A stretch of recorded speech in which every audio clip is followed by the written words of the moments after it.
துணை முதலமைச்சரா பதவி ஏற்கிறதுக்கு முன்னாடி உங்களோட நல்லாசி வேணும்னு நினைவிடத்தை நோக்கி சென்ற உதயநிதி மலர் தூவி மரியாதை செலுத்தும் காட்சிகள்.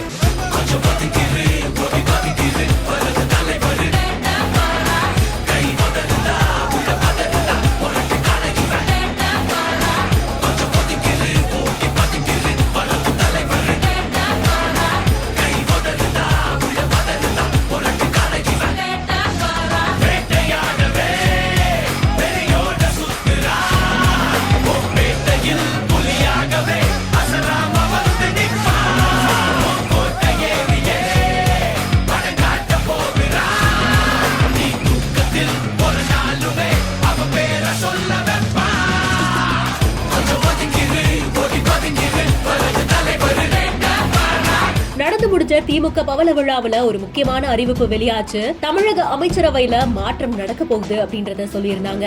துணை முதலமைச்சரா உதயநிதி ஸ்டாலின் அவர்களுக்கு பதவி வழங்குறதாகவும், சில அமைச்சர்கள் நீக்கப்பட்டு சில அமைச்சர்கள் சேர்க்கப்பட்டு துறையிலையும் மாற்றம் இருக்க போகுது அப்படின்றத சொல்லியிருந்தாங்க. இந்த நிலையில 3:30 மணி அளவுல பதவி பிரமாணம் நடக்க போறதுக்கு முன்னாடி உதயநிதி ஸ்டாலின் அவர்கள் முன்னாள் முதலமைச்சர்களான அறிஞர் அண்ணா மற்றும் கருணாநிதி அவர்களுடைய நினைவிடத்துக்கே போய் மலர் தூவி மரியாதை செலுத்தியிருக்காங்க. இந்த அமைச்சரவை மாற்றம் குறித்த உங்களுடைய கருத்துக்களை கமெண்ட் செக்ஷன்ல சொல்லுங்க. மேலும் இன்ட்ரெஸ்டிங்கான இன்ஃபர்மேட்டிவான செய்திகளுக்கு பிஹைண்ட் நோட்ஸை ஃபாலோ பண்ணிக்கோங்க.